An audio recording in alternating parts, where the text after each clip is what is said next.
sexual según Freud y William Reich.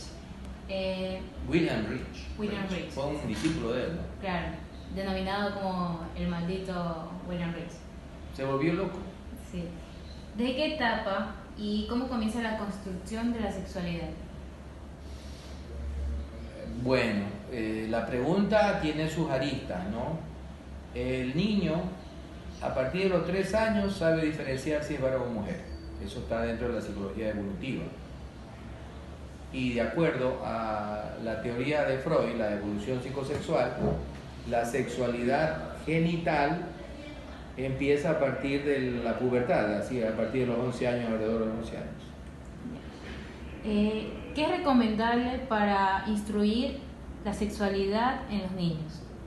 Bueno, nosotros estamos a favor de la educación sexual, eso sí, primero que le enseñe una persona que sabe. ¿Cómo se podría instruir a un niño sobre la sexualidad? Bueno, ahí le iba a decir, ¿quién es clase de educación sexual? Pero primero una persona bien formada y que sepa. Y en segundo lugar, de acuerdo a la edad, darle la clase. ¿Sí? De acuerdo a la edad. De esa manera es como se debe dar la educación sexual. ¿Cómo se manifiesta la represión sexual? Bueno, hablamos de represión sexual cuando el individuo ya llega a una fase genital y se reprime en sus manifestaciones, no solamente de acto sexual, sino también de toda manifestación sexual. La sociedad pues nos ha enseñado eso de manejar pues la parte sexual, ¿no? Por eso el término de represión es un término bastante, digamos, no está bien definido. ¿Qué es represión sexual? Hablemos de represión sexual cuando un individuo está prohibido totalmente realizar actos sexuales, lo cual eso... Construcción de la sexualidad, que nuestro tema es represión de la sexualidad según Reich y Freud. La primera pregunta sería, ¿desde qué etapa y cómo empieza la construcción de la sexualidad? La construcción de la sexualidad inicia desde la concepción, cuando se da el proceso biológico en donde empieza la producción de hormonas, ya empezamos en un proceso de sexualización. Ya en el nacimiento, por efecto o por incidencia del otro, esto empieza a significarse para el niño, en cuanto sea hombre o sea mujer. La segunda pregunta sería, ¿qué sería lo recomendable para instruir a la sexualidad de los niños? Bueno, lo recomendable para instruir es educar al niño en función de lo establecido. ¿A qué hago referencia con eso? A que los órganos sexuales deben ser llamados tal cual, como es un nombre biológico, y a los niños hay que irles hablando de sexualidad en la medida en que ellos empiezan a preguntar, desde un lenguaje sencillo y desde una comprensión como infantes, no desde un pensamiento sexualizado como adultos. ¿Cómo se manifiesta la represión sexual?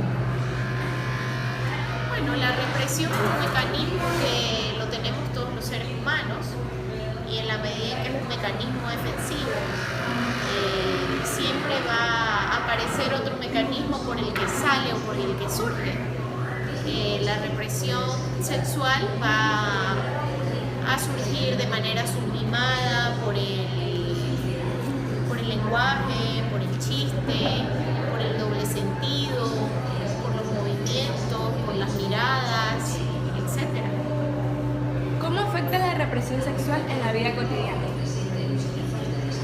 Bueno, la represión en sí afecta no solo desde lo que es la represión sexual, sino cualquier tipo de represión que se tenga va a afectar, porque es un individuo que no está totalmente consciente y libre de lo que siente o de lo que piensa, y eso trae consecuencias. ¿Cómo se relacionan la perversión y la represión sexual según Freud? La perversión y la represión sexual. Bueno, la perversión es una estructura que está básicamente definida caracterizada por causar la división en el otro. Cuando digo causar la división en el otro, a lo que hago referencia es a lo que el mundo coloquial podríamos ubicar como sonrojar. Yo perverso digo algo para que tú te sonrojes, te sientas avergonzado de lo que en ese momento estás viviendo. Eso es causar la división en el otro. ¿Cómo el perverso relaciona eso con la represión? Porque es poder ver en el otro lo que yo no soy capaz de exponer, o sea, lo que yo no soy capaz de hacer, lo que yo no soy capaz de sacar. Busco sacarlo en el otro, pero de una manera, no sé si la palabra es intimidante, pero de una manera que al otro lo avergüence. Y en esa vergüenza, en ese goce del otro, lo disfruto. Yamix, y para finalizar, ¿la represión sexual sirve para reproducir y regular el modelo dominante, como en la sociedad católica, racista, patriarcal y de mercado? La represión. Bueno, yo diría que todo en exceso es malo. Y la represión, en la medida en que sirva para todas estas categorías que tú has mencionado, puede ser considerado de forma negativa. Porque lo propio es que cada sujeto aprenda a autorregularse y a saber que hay momentos y situaciones en donde es necesario reprimirse, pero no una represión que está direccionada o que está instaurada por un super yo que no me permite hacer lo que tal vez quisiera, porque no debo, más allá de que no pueda. ¿De qué etapa y cómo comienza la construcción de la sexualidad? La sexualidad tiene un punto de vista icónico desde la evolución de las especies con Darwin, pero también cuando se derivó a partir de los psicólogos. Recordemos que nosotros somos un ser que tiene una unidad biopsicosocial, pero también la sexualidad es parte representativa. La evolución de la sexualidad depende mucho del postulado como lo vayas a tener. La sexualidad, al ser un poco abierta y más que todo buscando el contexto adecuado, tiene varias significancias. Es verdad que influye mucho la religión, el pensamiento político, el pensamiento ideológico. ¿Cómo evoluciona? Es el problema, porque depende de la perspectiva de quien lo ve. Pero la sexualidad obliga a que tú la veas de una manera icónica. ¿Por qué? Porque si yo te puedo decir las implementaciones de la sexualidad en un niño tienen que ir de tal manera, pero resulta que para ciertos postulados, ya sea de manera filosófica o psicológica más aún, son como etapas de procesos que generalmente están estigmatizados. Podemos saber, y por ciencia cierta, cuando Freud postula un mundo abierto hacia la derivación de la psicosexualidad, para Freud todo depende de la sexualidad. Es también que por eso plantea que, por ejemplo, si un niño es rozado por la sábana de la cama por su madre, se podría decir que hasta ha sido estimulado. Ahí es cuando viene el complejo de Edipo, el complejo de Electra, las perversiones sexuales. Más bien yo creería que la evolución depende mucho del pensamiento ideológico de los padres. ¿Por qué? Porque también cuando ellos vayan a hacer esa representación y el niño vaya creciendo amenamente, se va a dar cuenta de estas representaciones más bien como propias.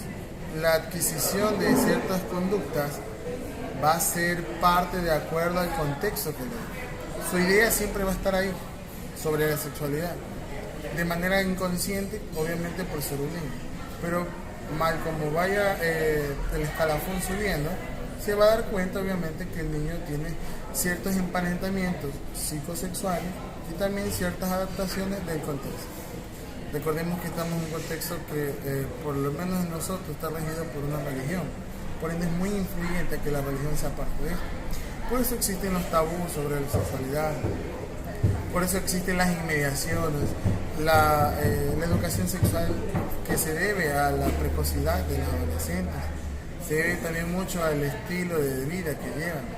Recordemos que también en esta sociedad ya no vivimos en familias que son dependientes, sino que familias que son independientes pero que sus miembros no son parte de Por ejemplo, hay familias en donde el hijo tiene una buena sexualidad, pero resulta que tiene un pensamiento machista que hace que esto sea una represión. Funciona, se plantea, pero son parte de la sexualidad. En un hogar donde falta la madre y que la niña haya sido criada por un padre, tal vez, no siempre, pero es el caso, la mayoría de veces, ve tanto este estilo que puede incurrir al lesbianismo, puede incluir a, por ejemplo, pensamientos de perversión sexual, depende mucho del colegio, el contexto donde se eduque. Entonces son caracterizaciones. Para mí, en primera instancia, creo que todos en la evolución de la sexualidad lo manejamos de acuerdo a nuestro contexto. Bien decía Usuel que el niño crece de acuerdo al contexto, pero bien nos da esta implicancia a Freud que también todo en la vida es sexualidad, porque nacemos y somos seres sexuales. Entonces es un planteamiento que debe darse. La siguiente pregunta sería, ¿qué sería recomendable para instruir en la sexualidad del niño? Las recomendaciones que yo puedo dar a través de mi criterio propio, para poder instruir sexualmente, necesitamos primero desbaratar ese arquetipo de que la sexualidad es un tabú. Porque si nos vemos plasmados en esta realidad, es el pensamiento retrógrado que hace que nosotros estigmaticemos aquella sexualidad. Tal vez si lo vamos a poner como ejemplo, o un cliché de esto, es que, por ejemplo, nos planteamos un mundo donde está bien aceptar las ideologías, aceptar algún tipo de distinción sexual, que es inclusivo, sí, pero que tal vez no sabemos, no podemos pedirle eso a un estudiante de 13 años, que sabemos que le falta mucho para avanzar en su vida. Tal vez se lo dejemos a alguien de 25 a 30, de 21, como se dice en algún caso de los psicólogos. A los 21 tú ya formas tu criterio, ya debería estar formado tu criterio, ya puedes elegir libremente. Sí, pero recordemos que a los 21 la mayoría de nuestras sociedades siguen viviendo con sus padres. Entonces, esta represión que muchas veces se da, por ejemplo, Freud dice, padre represivo, hijo represivo. ¿Cómo instruir a un hijo que está siendo reprimido por su padre por la sexualidad? Es el estigma. Padre militar, el hijo tiene que ser hombre. Pero no se da cuenta que tal vez el hijo, entre la dureza que le dio el padre como educación, creó algún tipo de pensamiento en el cual decidió de manera oportuna en algún momento de su vida cambiar su sexualidad. Y el hito sería que el padre lo descubra. Es difícil para él aceptarlo, pero la realidad es que puede llevar una vida tranquila. Pero ¿qué es lo que pasa? Es ese idealismo y esa dependencia de los padres lo que faculta como un error.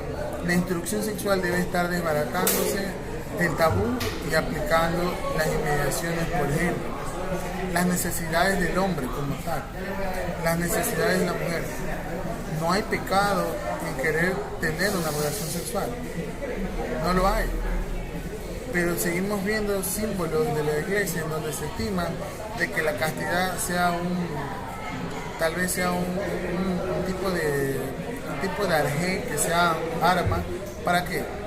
Tú llegas casto al matrimonio y serás feliz. Y sabemos que la mayoría de los matrimonios que han llegado en castidad rompen. ¿Por qué? Porque no han tenido esa experiencia sexual.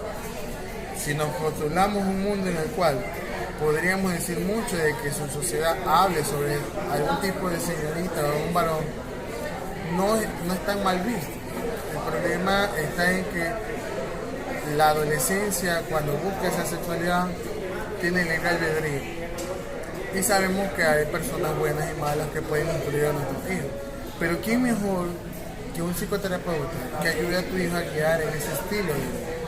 Ya vemos los modelos de Europa cuando decimos que en algún momento ellos ayudan a las personas no a buscar su sexualidad, porque ellos mismos ya la tienen, sino a guiarte en cómo llevarlo de una manera buena, de una manera óptima, dándonos este estilo como una parte instructiva educacional. Es que aquí en este país, en Ecuador, sigue siendo un tabú ir al psicólogo porque tienes alguna pregunta y todo el que va al psicólogo es loco. No, el que va al psicólogo está buscando solucionar efectivamente algún problema, aclarar dudas, desahogarse. Todos necesitamos a alguien que nos escuche. Esa voz activa es lo que buscamos nosotros. Entonces, ¿quién mejor que el psicólogo que sea parte de esta construcción sexual? Para que cuando tenga este estilo, o tal vez se odie a sí mismo por tener alguna diferencia sexual, primero se diga, si tengo amor propio, tengo que hacer las cosas bien. Y pueda llevar bien su vida. Es que lo que busca un profesional de la salud mental no es cambiar la preferencia sexual, es instruir de tal manera que a corto o a largo plazo la persona no sea afectada, porque no hay mayor enfermedad que la que uno cree en sí mismo.